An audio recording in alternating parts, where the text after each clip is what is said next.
That's the beauty. That's what's beautiful about YouTube. It's like literally people from everywhere watches this thing and has their own thought about it. Have we reached the point where we do the Macarena yet? No, oh dear, that's also going to be edited out of the show. Our size the best. I broke the background, Rafi. The best thing you could do is.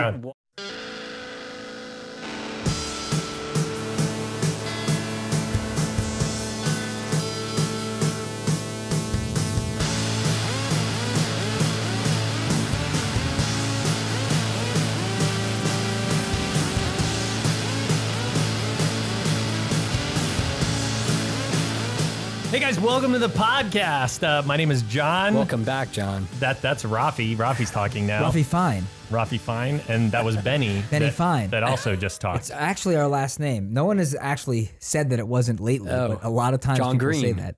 Yeah, John Green. We established in the first podcast. Not everyone listened to the first podcast. Okay, we'll reiterate because I think it's worth mentioning that I am the least popular, least successful John Green on YouTube, and it's okay with that. It's good knowing your place in society. There's a certain peace that comes with just no matter what I do in life, I can only ever attain to be the second most popular John Green. And if anyone listening doesn't know which John Green we're talking about, look up John Green YouTube and you won't find this John Green. Yeah, exactly. Just put John Green into YouTube and there's no way this podcast comes up. Anyway, this is the FBE Podcast. This is a podcast we started a little over a month ago to connect to what we have affectionately deemed as the 5%.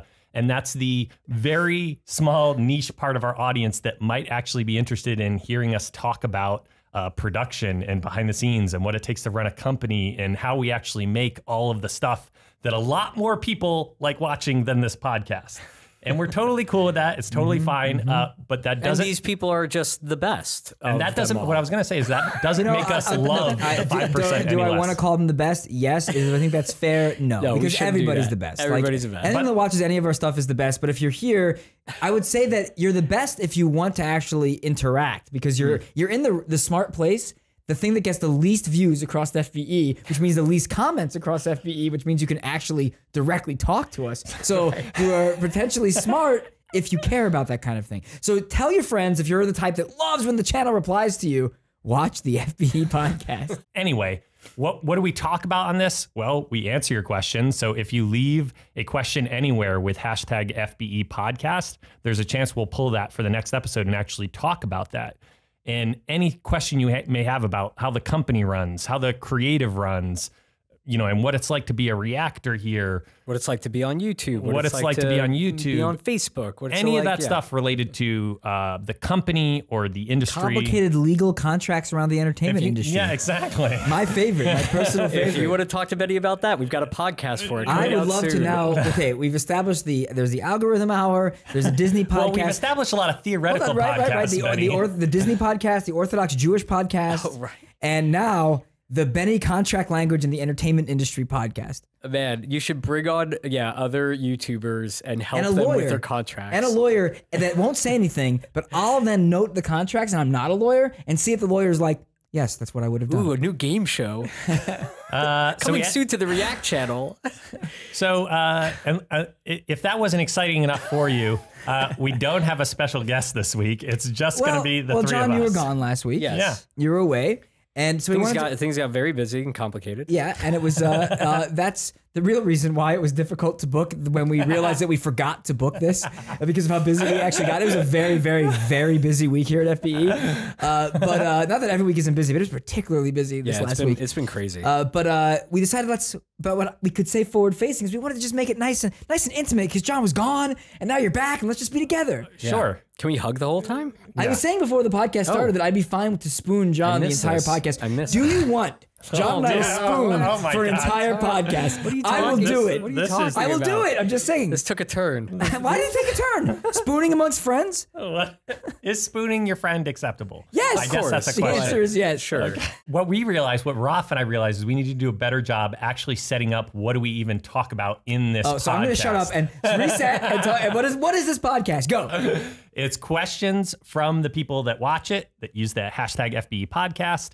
It's Rafi talking about some of the highlights from the fan feedback we've seen come in from videos of the past week, and it's some questions that fans may have about the industry in general. That's what we try to get to each week based on the questions that come in. If we have a guest that's like from the staff, we'll end up talking with them specifically about their job. If it's a reactor, talked about their experiences. We're wanting to still get YouTubers on. We're out talking with a bunch of them right now. We'll have an ability to talk with them about what they get up to and how their business runs.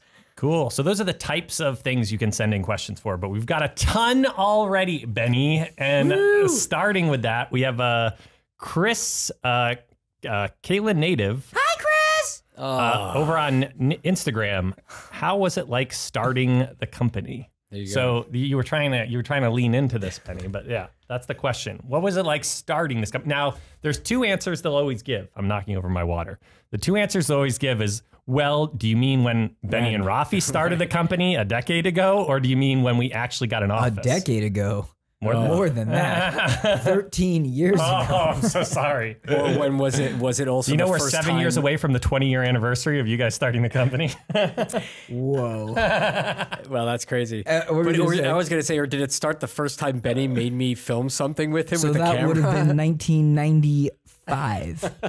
So Making our first sketch. I'm going to assume Chris does not mean 1995. our first We started our company. Our first video sketch was with the neighbor's dog, and it was titled Bear Urine Beer. Tasted great. It And was we used Mountain Dew, but claimed that it was the bear's urine, and it was his beer. And that when you get done with the hard work from like building things, you got to drink Bear Urine Beer. That was the first sketch. Yeah. So but that's not what we're talking about, though. No. Yeah. And Rafi, in that sketch, I remember you hit. it wasn't somebody me. hit It was me. our neighbor comes Right. in and like hits you on the back, but it was a little too It was too hard. And So in the video, I like go Yeah, and we kept it in. yeah, you were. It was real. You were 12 years old. It was cinema verite, so we had to keep it in. Weren't a lot of professional stunts back in those days? Is that what you're saying, Betty? But yeah, Starting the company. Well, what's your answer to that? When would you consider it? We consider when we that got the we consider office? 2004 being like when Yeah. everything started, because that's when we made the concerted effort and made the decision to not go the traditional route. put content online on our own website. Even though that wasn't a thing a lot of people were doing, some people were. We were very inspired by them at the time. It was homestarrunner.com, channel101.com. You should look those places up. Very cool stuff over Newgrounds. those places. Yeah. And with all of that, we're like, this is a way to find audience and a way to show that you can make things without the traditional system, because we had gotten into the traditional system a little bit with a feature film that we made that was in a few small film festivals, and realized we're never going to make it this way. This has got to be something new. So we consider that kind of still haven't shown the that. beginning. We still No, haven't shown that that. feature. You can see a little clip of it in Teens React to Jenko Jeans. But we decided that that's kind of the beginning of everything. But the company, in terms of hiring people, that was 2011, which we've talked about on the podcast before.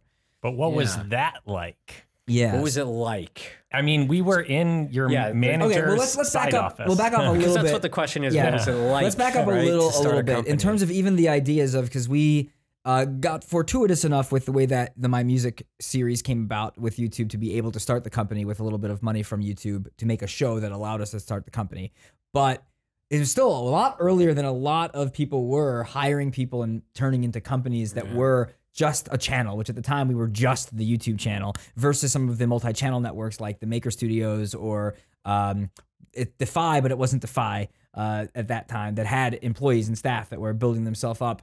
So we kind of sometimes it even becomes like, how did you even know how to do that? Well, I think, yeah, a lot of that stuff came from, and you end up with different life experience, I think, that helped inside of that, even before we got My Music or whatever, but wanting to hire people. It's like we had done various productions where we had been working with a bunch of crews, so we understood at least how to manage that scenario of like working with different teams. Like I went to film school, like I knew how to work on crews. Yeah, and we had done several like big budget for the time, $10,000 projects for like Comedy Central Online and things like that. And I PA'd for VH1 and worked in the camera department for various television networks. So like the idea of being like, that was the original real idea. It wasn't necessarily like have the office and all the problems and specifics that come with running a company versus running a shoot and running a production, Right. which ends up leading to be, the bigger it gets, into like running an entire company. Right, which we then ended up doing because we built out Maker Studios' Right. studio in the very beginning. And that was where we had this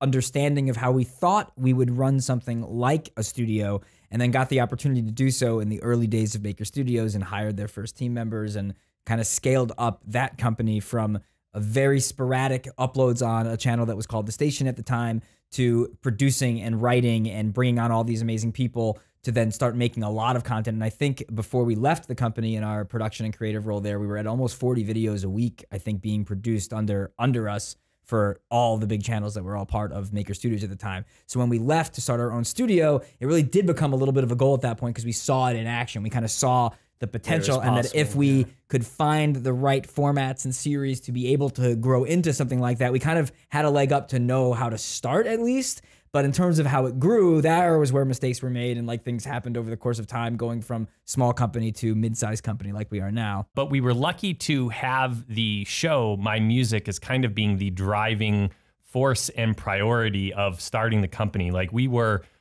very much trying to make a show and make a product, and almost like the not letting what result we were already of making that stop was a company was being created around that idea. So versus having a company and then trying to come up with a product or sell a product at the same time. Because we've talked about that too, that like right now, I don't remember which podcast it was where I talked about how there is a line that a lot of viewers have trouble understanding when you become as successful as FBE has been able to be. We're doing well, we're producing so much content. But when you're already making so much content, to do something new becomes so much more difficult, and you actually don't have the money to do it. So on the My Music side, we were kind of only making 1 to 2 videos a week back then. So the sustainability of that combined with My Music wasn't impossible, because we hadn't already grown, and it would have become, we still could execute it now, but you would have had to hire an entirely different team to do it. It would have been a very different experience. It was very fun, going back to some emotions. Like, it was cool. Like, again, like starting the company with your friends is like an amazing story and like kind of adventure. And it was very bootstrappy, very scrappy, like 8 people in a single room. I don't know how many people were in the writer's room back in your manager's office, but it was just packed like wall to wall. Eventually we got a more modest office space out in the valley, and we've now been lucky enough to actually kind of move into our own building here. But it was really fun, and it started with like, 3 or 4 of us, and then over that first year, I don't know what was like the full-time staff of My Music. I think it fluctuated between 9 and 11 people during that first year. Then when the season ended, we had to scale it back, because we weren't fully sustainable yet, and we had to scale it back a little bit, then got picked up for season 2, scaled back up to the 9 to 11 people, and then went hard that year. And, up to like 20. Went hard in the sense of like trying to figure out how the content outside of My Music, like Kids React and spoilers and last moments and different things. How do you make enough of those to make enough money on YouTube without them giving you money to make basically a television show? How do you sustain off of that to keep all these people and keep basically off of AdSense and brand deals? How do you do that? As we'll always keep saying, it's so small and it's so awful, and it makes it so difficult to try to produce. But My Music truly is the reason why we're even talking to you today on this podcast. That being able to happen allowed us to scale smartly, and Elders React and YouTubers React both originated during My Music's run. Wow. And those 2 shows becoming successful is what allowed us to not have to let anyone go, and My Music ended. We were a self-sustaining company. My Music season 2. And have been kind of incrementally growing ever since, which is pretty amazing. And that's why you'll hear us talk very affectionately about My Music, is because literally that series was kind of like the YouTube Red series of the day, and that funding really allowed us to start a company, and it was a year-long sitcom basically series that got picked up for a 2nd season. And over the course of that 2 years, we were able to grow our channel large enough to run to be self-sustainable outside of that. So it's really but there's cool. There's nothing like what's it like. There's nothing really like it. It's amazing. It's like, I don't have a family, and I'm not married, and I don't have children. Your family is your family. Your family also is literally next to you right now, and you're saying that you don't have a family. Don't have a brother. Oh, so I mean like marriage no friends. and a baby. Okay, clarify that. You're like, I have no family, he said, sitting next to his brother who he no longer considers blood. It's like, it's like starting a family in a new unit, and I think that in the sense of it's scary. It's crazy. You don't know so many things. That's why we're so kind of obsessive of helping other people now, to try to help them not fall into some of the same things that we didn't know at first. But there's really nothing that you would want to change for it, especially because you get to this place where on the one side, you're being able to employ all these amazingly talented people, and they have a place so you could try to make them call home in a lot of sense of home away from home. And then also somehow being able to build something that allows for making this content on an ongoing basis for these millions of people that started showing up. And how do you actually continue to make that possibility and truly be able to say to those people that are like watching right now, we won't stop if you keep watching. There's nothing that will stop it. And I think we thank you for being there, and we will never stop making this stuff for you. And we built something that allows us to keep doing that thanks to a company. And for us, it was not overnight success or anywhere near it. And so the view counts that we get, I think there was a question on that. Yeah, still blow our minds, because we remember when it was nothing to 10 to 100 to the first time we got 1 million views, which was on a video called Burger King Safety Dance on MySpace.com, where we got our first video that hit 1 million views. And I remember us hypothesizing with how well it was doing of like, do you think this will actually get to 1 million? No. Impossible. No. So BBY Monique. BB-8? No, BBY. You didn't let me Still finish. a great name. BBY Monique over on Instagram did ask, how long did it take your company to become successful in making videos? So obviously it's a big question. Yeah. So it depends on how you define success, but in terms of, well, I'll put it this way. Like, I guess the company has always been lucky enough to be successful because we still are here. So the company over the years continues to grow and was. But that's 10 years of yes. uploading. So from there's two sides to that. From the company side, it was like we were just talking about. It was during the second season of My Music where the success came, because we were able to continue on without the funding for that show when we weren't able to do that after the first season. So it really was in that second season for the company itself with employees here. For us personally, it was about 7 years and a little bit for us to just be able to actually pay rent. We were living together, and all of our utilities and our bills, and it took not food. No, just the bills and the rent was 7 years of all of this, and it took having to have other jobs the entire time, all the way through making that content moment for other companies and other websites. And so that was 7-something years into everything, where it really became the moment of realizing we can accurately predict that we will not need another job because we can pay our bills with this. So just to clarify that timeline, that's 7 years of doing stuff on YouTube before. Well, it was before YouTube. Yeah, we were before YouTube. So it's like around somewhere in early 2011. Gotcha. But 7 years of uploading content online before you were able to even pay your bill. It took years to get to $1,500 a month to pay our rent, but it took years. But that consistently, you have a good month. But that was our rent in LA. Rent and bills was around 15 or 16. And that needs around 1 million ish. We can't be all super accurate. 1.5 million views or so. Yeah, ish. And then another 2 to 3 years even after that, before you even had the opportunity of like pitching My Music to even get the first season. It actually was not that long after. The growth, Kids React was this lightning moment for the channel, where we had these hit shows prior that had been featured on the YouTube homepage back when our it was Lost curated. Parody series. Yeah, the Lost Parody series was Spoilers. Lost and Spoilers were these huge hits. And then we had random viral videos for sketches and stuff like Burger King and whatever. Yeah. But like they were big. We had these big shows, but they weren't sustainable formats that were like really wanted to repeat at the same viewership number as the previous, and the clamor to come back every week for it wasn't there. And I think we talked about this before of all the different formats we were then testing and trying to find that one that would pop. And when Kids React did, and then went weekly, it very quickly, rapidly, we started gaining a lot of subscribers for that time period. And then about a year after that is when we pitched for My Music. Gotcha. Okay, so many years of uploading with other jobs is the kind of the answer to that question. Even back then, all the way till now, working 18 to 20 hours a day, 7 days a week. And you're still working that. And still doing it, yeah. You need to have a lot of passion and a lot of drive and some savvy too. I think when it comes to even finding people that are doing similar things to you that you can get along with, to work with and collaborate with and grow together. That's something you're seeing our reactors doing right now, where they're kind of growing together with their channels off of the notoriety from the show, and then working together, similar to a lot of the earlier people on YouTube. We were at Maker. Us and Shane Dawson used to collaborate so much because we met him so early, and he really helped us get on the map too in terms of the work we were doing for him, and then him giving it back in the same way. So you can still do that today. It's harder, but you still can do that today. You did mention spoilers a little bit. So a question did come in from Pentaholic88 over on Twitter. what's going on with spoiler recaps for TV and the monthly viral videos? Do you think those will ever come back? You know, like these are the types of things that, yes, we want it to come back. You know, it's some of the things that we love, definitely love doing. We love the YouTube spoilers and we love the TV recaps. I mean, Benny was way better at them than I would. If you ever watch any of the bloopers of those where I mess up 30 times and he gets it in one shot. But we've established that Benny's a replicant from Blade Runner. We've established that he's really good at reading the prompter. Yes. And it really does come down to that, like, if it doesn't get enough views, it loses too much money.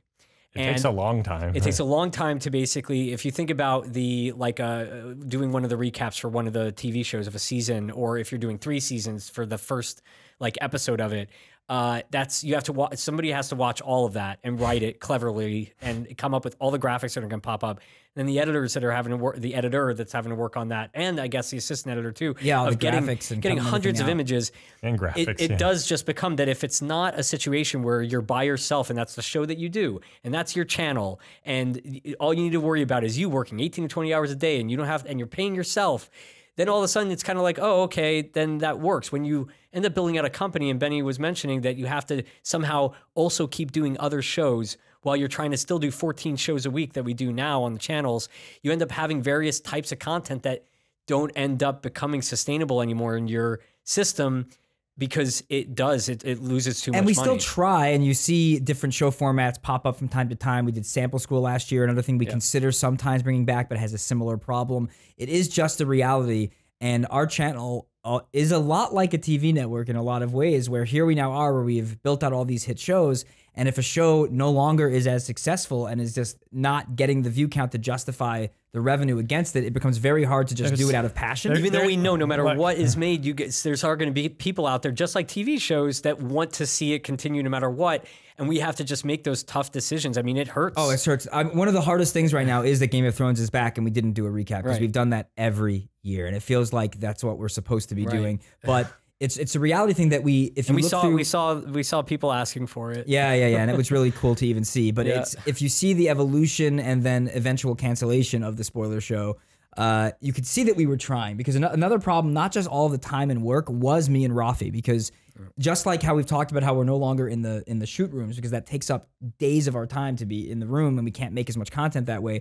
We were the host of the spoilers and we have to do it in one take and we have to know what we're talking about and research along with our writer that is doing that and make sure we have it right, and et cetera, et cetera, et cetera. Tons of our time. So you see over the time where it was like, this isn't working anymore for a variety of reasons. Let's try to keep this going. Let's bring in some hosts. And that became Ted, Shelby, and Emily, who were then doing the spoilers. And all 3 of them are now on Adults React, which is really cool. You can still see them over there because they're so great.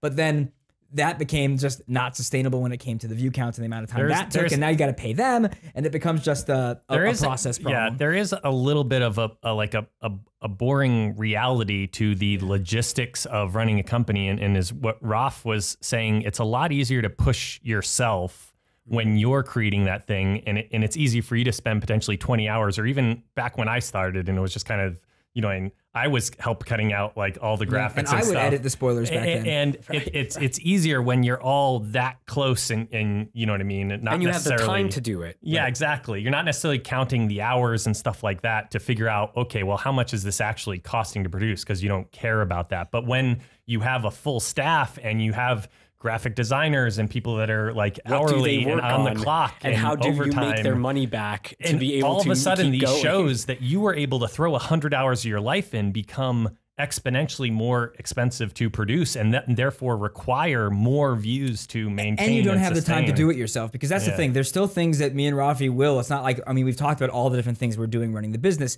but we jump into the saddle all the time. We're still jumping into graphics. There's occasions, though it's gotten a lot better. We haven't really had to edit too much lately, but here and there we've had to do that. We still do jump in the filming rooms from time to time. I just did it literally yesterday, actually, during the YouTuber shoot, because there was just a scheduling thing that happened when we were filming one of the laugh challenges and nobody was available. They were on lunch. So Josh, who's behind this camera, jumped down to operate the camera when he doesn't usually do that. I came down to then run the room and then to keep us on schedule. So we still are jumping in, but we can't jump in write and edit an entire thing anymore because there's too many other things to do. So it is what it is. It's complicated. I'm interested if there are more questions around what we just went through specifically, because there's so many aspects in there that is interesting about like the content we make, how much we're able to make, the people that are here. Are there specific follow-ups I'd like to? This is a partial. Yeah, go ahead. I want to just say to end the note on that. So spoilers is gone for now, but we still always pitch it when we're talking about different brands. So if Game of Thrones ever wants to like help us make it, we're down. Yeah, it's part of our pitches that we put out to. So you may see a brand deal, like or which has happened before, episode like with shows that we really like that end up approaching us, like we did for like The Blacklist as an example. Doctor Who, really fun one. And Doctor Who, that was actually the beginnings of spoiler recaps. Was Doctor Who actually wanting us to do that 47 years of Doctor Who? Yeah.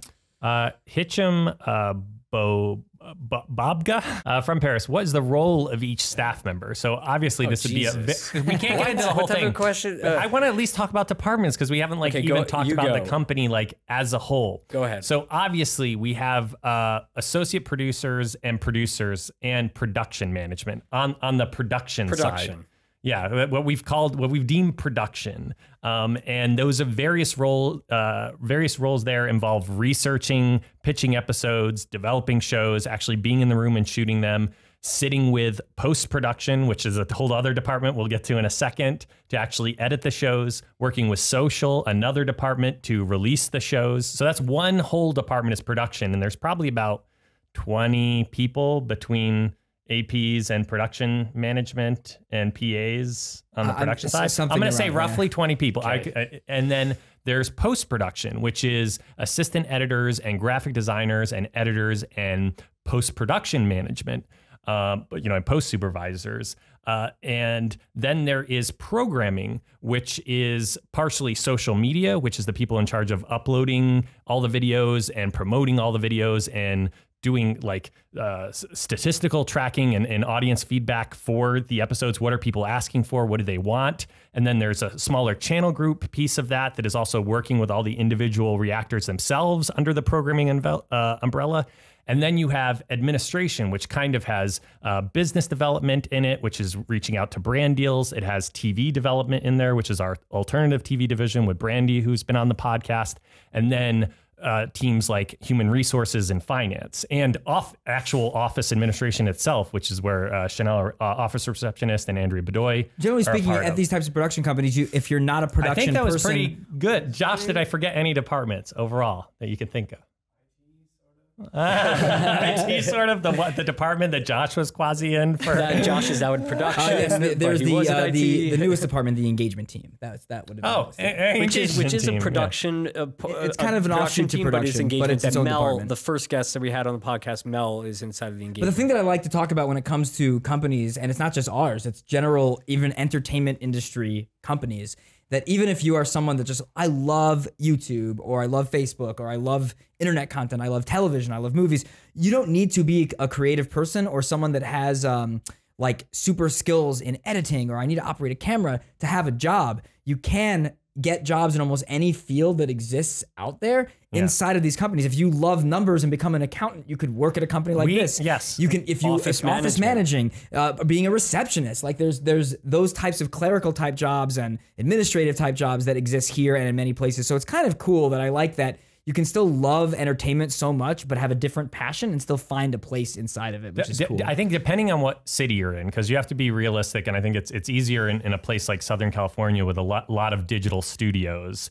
But there are a number of companies that have actually, and MCNs that have grown to the size where you now no longer have to have a specialization in either production or post-production to actually work in those industries. You can have different backgrounds, whether it's math or HR or administration. Even the fact that even if you're just really, really good with social media, there's now jobs to just upload videos and do like tags and stuff like that. And you can just be an uploader. And that is a job that many YouTubers sometimes have. Some of their first jobs is people that handle the social media and promotion and stuff like that. And it's crazy. Anyway, over 60 now full-time people just here at FBE between all those various departments we managed.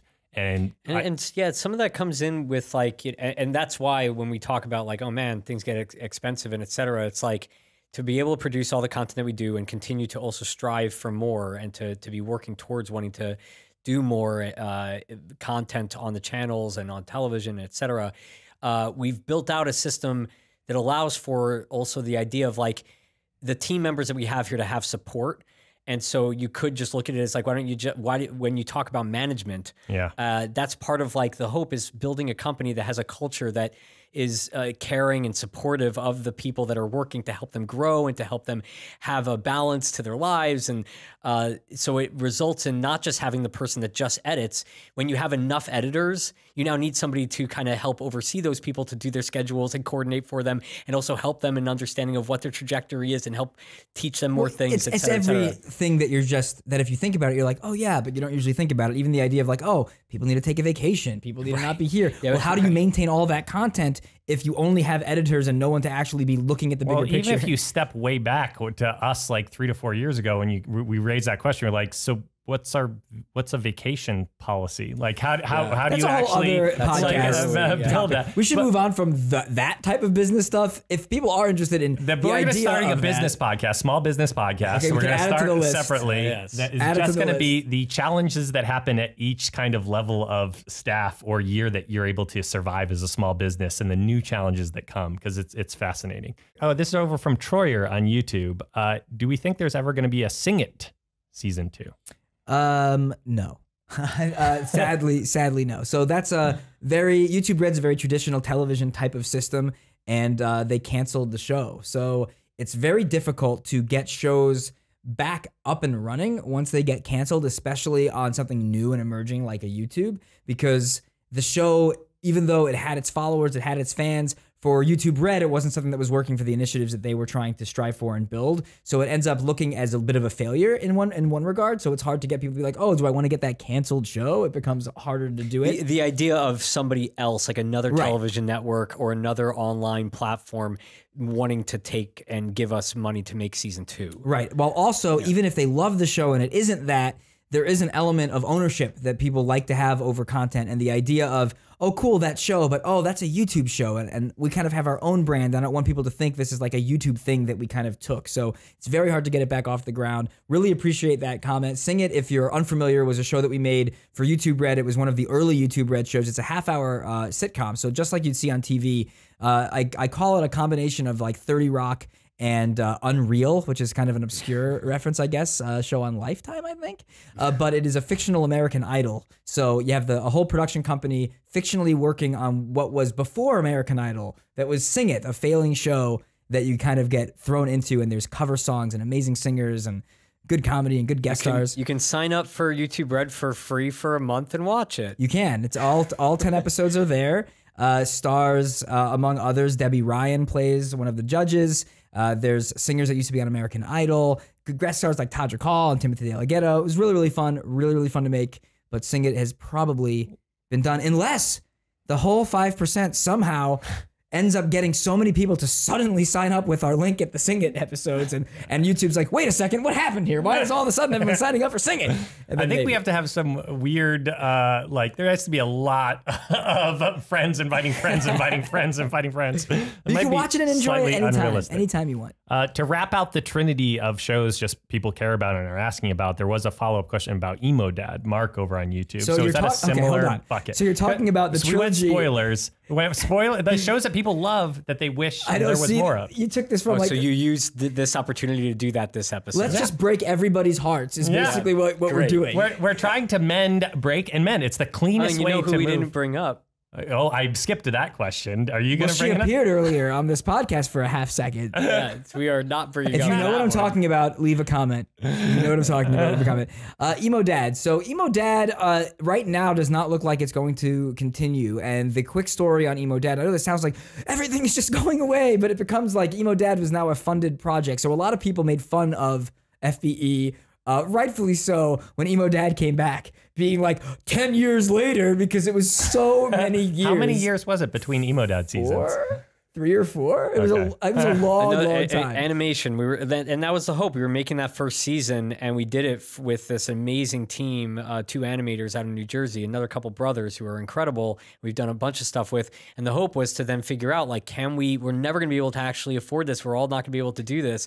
So can we find a way to make a season 2? So it took a long time. Yeah, but we were able to. So again, if you're unfamiliar, I think a lot of people are aware of this around YouTube. Animation takes so much time and is so expensive, and it's extremely hard to make, and even at low budgets, which is what usually you have to deal with when you're on the internet. So that first season, 2 animators actually completely worked for basically nothing. We found the way to just kind of do it, to try to prove the model. It was so successful. People loved it so much.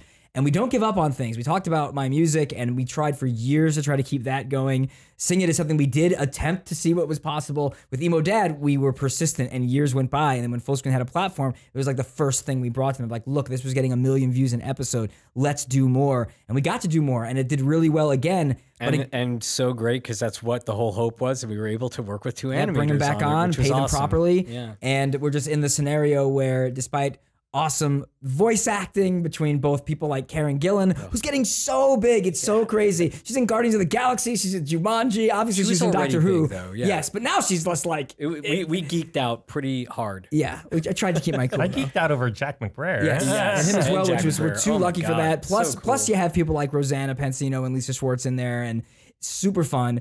And did well, but again, new platforms, new initiatives, different types of things. That was for full screen. Yeah. And at least right now, they don't seem interested in bringing it back, though it's not like official. But again, we weren't able to do it at all because we need funding to do a show like that. And we're in that spot now where it's hard to find someone and a platform that finds the value in 5 to 7 minute animated shorts right now. The series that you see on our main channels are the ones that we can actually sustain and produce Emo Dad ourselves. was on the channel too. I'm saying that series that you currently see on our existing channels, those are the series that we can actually fund and maintain ourselves versus some of these specials like Emo Dad that actually require external funding to function. And from time to time, we'll experiment with things like the underwater movies that we were doing, or the reverse ratings animated series. And these are done because we're going to kind of just take a loss on some of these things because we really love them, want to see if there's an audience for them, and sometimes there's not. And then if there is, this is just the reality. It's not just for us. It's a reality for a lot of creators that you're already probably seeing all the time. They're doing shows for YouTube Red. They're doing shows for Fullscreen because it is not possible to make this cooler stuff off of YouTube revenue. And the only way to do it is to partner with other people. And it is, in my opinion, important to be supportive of those endeavors because otherwise they will never get made. So we hope by making things and you guys being very supportive, showing how much you love a show, can then help us find somebody that actually will want to maybe buy the show to be able to do it for their platform. And then you guys going over does go so far for all your favorite creators to really support and show that the audience we've all built will travel to watch something cool. And that even goes to like Colleen doing things on Netflix. And like, if you want your favorite creators to do these amazing shows. With the Miranda character. Yes. Miranda sings. That's the way to do it. When they have these projects, support them because that's the only way we get to make some of this cool stuff. So I want to get over to Rafi's segment. But the last question we'll leave with Weekend Night 29 over on Instagram. How many reactors are there in total? So we could talk kind of about the company, or at least the full-time employee staff size. But in terms of, we have part-time reactors that are here all the time. I think we can safely, I don't have the exact number, but it's over 100. It's over 100 is probably the safest number to give. I will listen to Benny. Between all the, not counting YouTuber friends, correct. But between kids through elders, like well over 100. There was one industry-related question that I wanted to get to. Let's jump to the industry before your segment. I didn't know if industry came after your segment, Ralph. Oh, okay. But let's get to the Were you going to say it after my segment? Or did you 50-50. I'm going to give myself a 50% shot. I might have completely forgot. Because we were wondering if people wanted to get some of this stuff. Yeah. Besides questions just about FBE and the company and the programming, if you also have questions about YouTube overall, I am sitting next to 2 people that are very well qualified to answer some of those questions. So this YouTube question came in from Wardenclyffe 5x5. I've been curious for some time about how liking and commenting on a video actually helps the creator. Right. Thoughts? So it's a great question because you see so many people really ask for this. And what I'll say is that these things change. So we could be talking about this and YouTube tomorrow could decide to change this. But generally, I don't think they will because the idea of liking and commenting has become something that is not as important. What is interesting is almost like mentally, in a way, the idea of showing that support of clicking buttons and leaving comments to show support gives an affinity for you, like maybe in something adrenaline wise of giving your time over and doing things for somebody that you might then be more inclined to then buy some merchandise or see that person live. Well, it's community building. There's an element that even support. You're all supporting. It's a way and a function that actually allows you as a viewer to become a community and be connected to the creator, because you're all doing this there together and you are liking that video and you are part of this army of people that are liking. And now, the idea though that I think this probably speaks to a little bit more is the idea of like, what does that do? Does that make it higher in an algorithm? Does it make it show up higher in search related traffic when people search for things? Not really, not anymore. Right now, that's something that YouTube has said that no, the comments and likes, especially likes, do not really, and dislikes, don't really do much to weight a video higher or lower. The number one thing massively by far that trumps all things is watch time.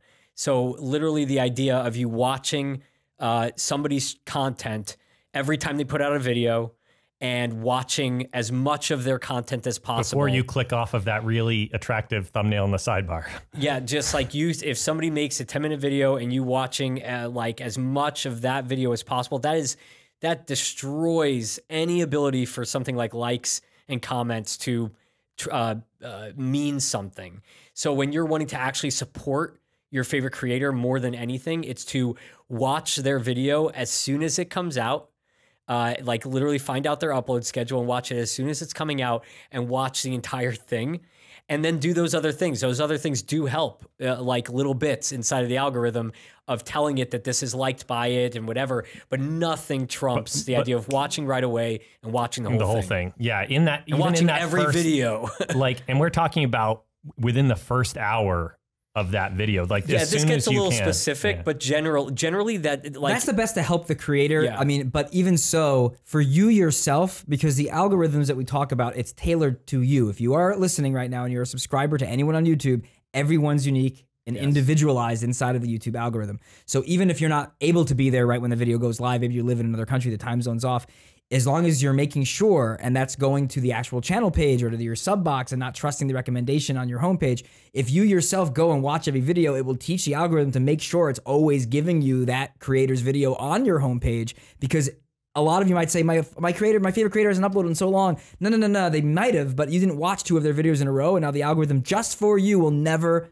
necessarily put the video back on your homepage again. So there's 2 different sides to that. Yeah, but like you do see people doing these like contest giveaways. Those are some of the crazier ones that like, it's not necessarily the idea of people liking those videos so much that make them go around the website so much. It's actually because they're like doing a really good job of making you stick around for the end of that video and like giving you the information of how they're giving away their fidget spinners or their gift cards. And so they wait till the end and they keep you around and all that stuff. And then those things combined with insanity of 150,000 likes, plus the long watch time, plus the 50,000 to 100,000 comments, that yes, these things then eventually end up going crazy, but not on like the small level. The small level, you have a creator that you love and they're small or they're even our size, the best thing. I broke the background, Rafi. The best thing that you could do is watch the content. Josh, can we Photoshop this in later? I pulled down one of the foam squares for those listening to the audio behind us. I was so excited by Rafi's answer. Well, I want to make a quick comment because we forgot to mention this last time. That was really cool. And a shout out to the team here who worked very hard on putting out the Last of Us DLC and working on that of Mark and Derek and Zach and stuff. That we ended up finishing that last week, the Last of Us DLC. Yes. Right. Shout out to Vince as well for that. And Vince. And one of the things that was incredible that like makes us just be like, oh my God, like you have those moments of like, I can't believe it, was that a shout out to Neil Druckmann, who's a creative director, for tweeting that the team and everybody and himself were watching the Let's Play again, because they originally watched way back in the day when we did the first Last of Us. And you always feel like, oh, like that was something that was really cool that we're like, oh, I can't believe they're watching. And they actually like watched the recent ones too. And so that was really cool and meant a lot to us here at the company, because you end up making some of these things, and it never gets old that like when you end up seeing that somebody tweets they actually watched. And then you end up getting to the point where like some of them, you know, like Mike Shinoda comes on the damn show to like react back, and that's crazy. But even those tweets are just like they floor us, and like that they're actually out there, they're actually watching, and they care means a lot to us. Okay, so yes, to Benny's transition. Foreshadowing. Which is wanting to chat about that probably the most interesting conversation that was happening from the audience this week was from the story of OJ, JayZ's new music video from 444. And we had the elders reacting to it. I think what was really interesting is that like it was very, I guess, polarizing in a lot of ways. Still very, most people really love the episode, etc. Because it is very interesting of what the visuals and the messaging and the idea of even music these days, that for the older generation, rap in general is something interesting for them to analyze and get into and appreciate. So it definitely hit this interesting chord to want to have them react to it. And what we dealt with a lot, and that if you actually go to the episode, we ended up putting in a thing at the top of the description and the top of the pinned comment that even was trying to state like, make sure you watch the whole episode, because there were so many comments coming in from the audience. And we've talked about that once before, I think, on the podcast, of the idea of like, we know that a lot of people tend to watch parts of the episodes. They don't watch the whole thing. And it would be great if the 5% family out there could help when you see people that are not watching the whole episodes, to let them know like, hey, you know, they do talk about the thing that people get very angry about. They'll leave comments being so angry about something that happens within the first 2 minutes. And they don't necessarily we address it later, etc. Right. We dive into things in question time. That's the show. We're going into all of these things, and we're explaining various things to the reactors to have them be able to think more deeply and think 360 about what we're discussing. Now, some episodes don't need that. Some of them are very fun and simple. But an episode like this, like there definitely was a concerted effort to be like, what aspects can we shine a light on inside of the system that we're in, which actually, interestingly enough, we're talking a lot about in this episode of how do you make all these shows at a company like this every week for the money that you make back on YouTube, which is so low. Well, part of that is that like every episode that we make, there's only so much time that we can spend shooting it with each of the reactors, because we're having to shoot multiple episodes in that day. So there's only so much time to do an episode like the story of OJ. And so we work very hard, and the producers work very hard to figure out what aspects are we able to talk about with the reactors. And what can we supplement with the react facts for things that we can't talk about, so there's more information there for the viewers. And what's not appropriate to potentially cover given those restrictions of being able to, you know. So it's like inside of each episode, there's just a lot of thought that goes into those things, where you can't spend an hour and a half with every person to do every little thing that you might want to be like, okay, how are you able to do certain episodes that are so layered? And it's very hard. Sometimes we actually don't do episodes that are too layered, because we know that we're not going to be able to cover it in the right way. And maybe some people out there would say, well, this was maybe one of those episodes that if you weren't going to be able to spend the hour and a half to do it, maybe it wasn't worth it enough. But for the most part, the show at its heart. That's the thing of what is these shows is also what comes into this, which is what Rafi's about to talk about. Because if you, and it's valid, and I can understand the thought of if you can't spend all this time talking about this, you shouldn't have covered it. And I do understand that, and I can respect it, even though I would hope that you did watch the question time and still had that opinion. Oops, sorry. That you still had that opinion versus just the watching sequence, which I see people grabbing just that and posting it on Twitter, and there's no question time. So yeah, you don't, it's out of context. It's out of context, exactly.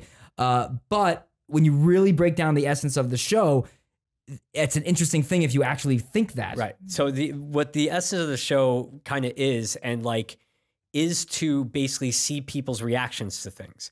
So the idea that when you're at home, every single thing that you're subjected to that you click on, you don't spend necessarily like hours inside of that piece of content. The first time that you watch it. Right. You might be interested enough to go check out more and be more educated on it and think about it, but you don't do that with everything.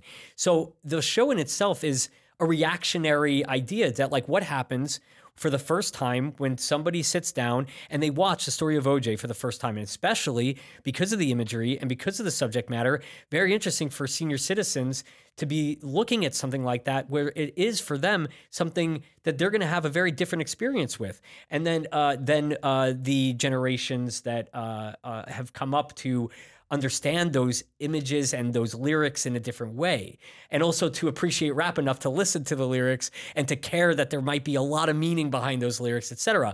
But in a lot of ways, the idea is to see, well, what do seniors do when they're just given this?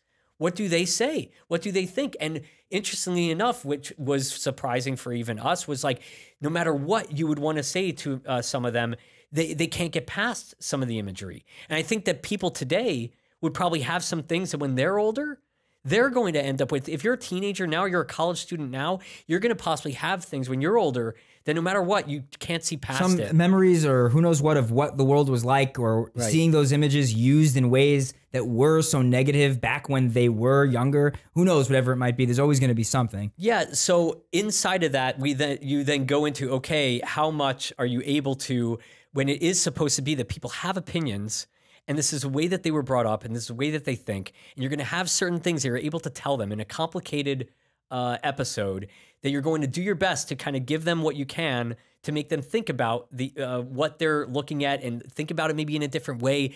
But really, it's like you're not also there. The show is not there to change people's opinions. It's the show isn't there to necessarily force that person to listen to you for an hour, berate them as an interviewer about why they're wrong. And look, there's episodes over time that has happened, but if you go back to those episodes, it was nuanced in similar ways to this episode to explain something in a slightly different way. And then sometimes an opinion starts to change, other times it does not. Right. And so that's not the purpose of it, to sit there and do that. But I definitely do understand and see that this episode, no matter what way you would really go about it and how much time you would spend, that's the thing. That's what the show tries to do, is that it does touch on subjects that are going to be very hard to watch or deal with or think about, and it makes you think about your own opinions, and also it gives a bit of a harsh reality sometimes of the way that some people look at the world that isn't the way that you look at it, and they can't find their way out of that. And and so especially I think senior citizens, it's interesting. But I still would go back to, though. Yes, but I would still go back to, did you watch the whole episode? Because they explain, and it's not what most of the people that seem very upset about this, it's not the case. If you listen to why, they contextualize the why, they understand what he was trying to do. Some end up saying that they understand even that there is definitely people that will relate to this heavily. All of this was in the episode. And so again, valid opinions, but not if you didn't watch the whole episode, at least from me who creates the show. The people hearing this message, Benny, the 5%, 100% watched that whole episode, because they watched 50 minutes of this podcast. So they probably sat through 5 minutes of the OJ video, hopefully, but not taking anything for granted. But it's just interesting. It's like it's incredible that there is this show and that people care enough about it to want to watch it and be a part of that conversation, that I think no matter what is positive. The idea that we're all having these conversations and thinking critically about some of these things is like, even if it does like bring some, if people are angry at teens for not knowing their favorite 90s band, to the idea of senior citizens not understanding JayZ's lyrics like they wish that they would, I think that's all. What a great playground for a show to be able to do. We're incredibly blessed. We're incredibly thankful for all of that. But I think what you're talking about is there's just a reality that a large percentage of any audience in any population is never going to necessarily watch that whole thing. People want to leave a reaction. They want to leave a comment and have the same coming at it in the same direction, or with the same background and same worldview and same beliefs and everything. There are people that watch the whole. That's what's beautiful about YouTube. It's like literally people from everywhere watches this thing and has their own thought about it. But you hope, as I do when I debate people on the internet, as fruitless as that is sometimes, is you hope that you're both, the ideal situation is you're both coming at it from both having seen or read the thing that you're talking about versus just reading the headline or just watching a watching sequence. And I'm sure there's definitely a lot of people who watched the whole Question Time that still did feel this way. And I think that is where it really becomes a valid discussion at that point. when you can have your reasons for that with the full picture of everything. And I think that there definitely is, to your point, I think some people that think we shouldn't have done the episode because we couldn't sit there and dive as deeply, and that is a valid opinion. Can we just have an argument? We're doing our best. Can we just have an argument about which movies are better based on the trailers? Because I feel like that would be a very effective. Well, then Suicide Squad would win the Oscar, right? It did win an Oscar. Oh, right, it did. For trailer editing? Or probably sound or it was makeup like or editing costume. or, sound. But yeah, I always love those statistics of like Suicide Squad has more Oscars than like so.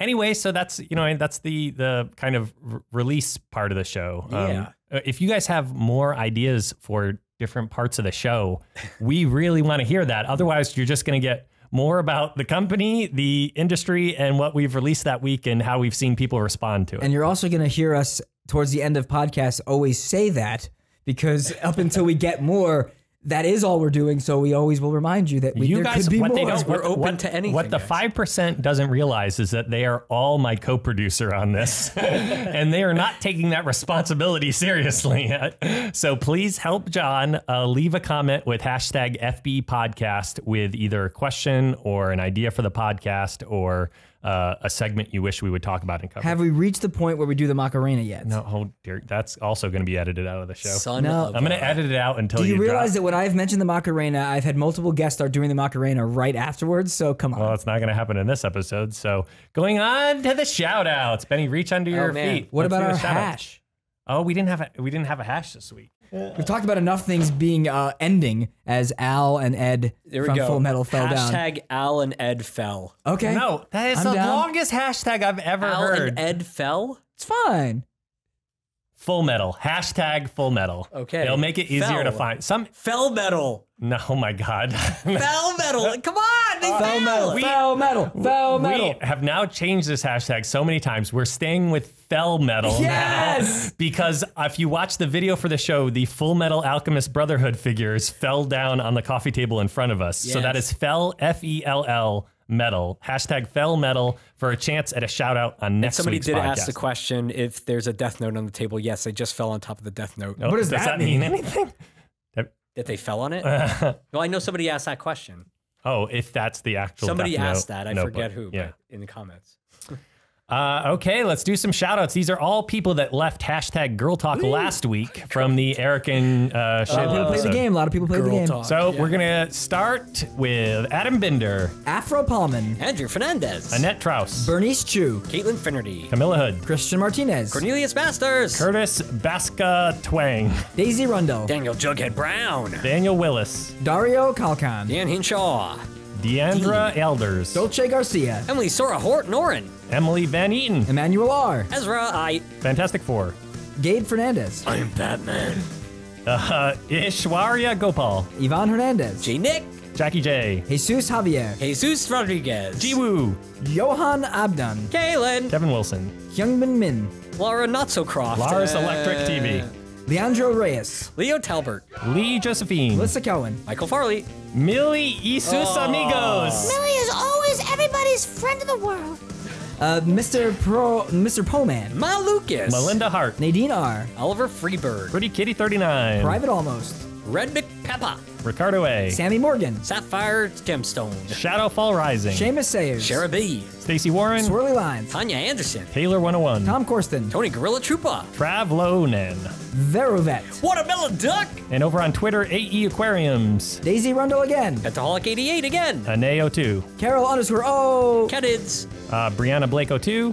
and Panda Style 1000. That brings us to our list of amazing countries around the world that happen to be listening to this podcast along with you. So I believe this means if you ever travel to one of these countries and shout hashtag FBE Podcast loud enough, there's a chance somebody will show up and give you a place to stay that night. Maybe. You never know unless you try. Also, depending on the government or police there, they may have a problem. What? I don't think this first person is actually in the Antarctic. If you are, we're going to need some photographic evidence. But Aruba, I believe. Australia. Brazil, Bulgaria, Canada. Colombia, Egypt, England. France, Germany, India. Jamaica, Mexico, New Zealand. Peru, Serbia, Slovak Republic. Spain, and the Sudan. Man. Amazing. So thank you guys all so much. If you live in a country that you just heard or a country that you didn't hear, leave that in the comments as well. Say, I'm listening from, because from tends to be the keyword I'm searching for this hashtag call out. Nobody ever is watching from the United States? A lot of people. I remember off the top of my head, Mississippi, Connecticut, Texas, and Wisconsin. But I'm sure there are multiple other states that are listening. You got to just say United States at least. Thank you guys so much for watching this week. Hopefully you had fun or listening if you're one of our SoundCloud fans or listening on iTunes or some other podcast engine. Thank you. We're incredibly honored and humbled that we see a single secret hashtag ever in any of these, because it blows me away that people are actually listening to us kind of rant about the industry and the company and just talk about things for an hour. Yeah. But it's awesome you guys are here along with us for the ride, and hopefully you'll keep hanging out and sending us questions and things to talk about. Thank you. We are eternally grateful for you. Everything. All right. We'll see you next week. Bye.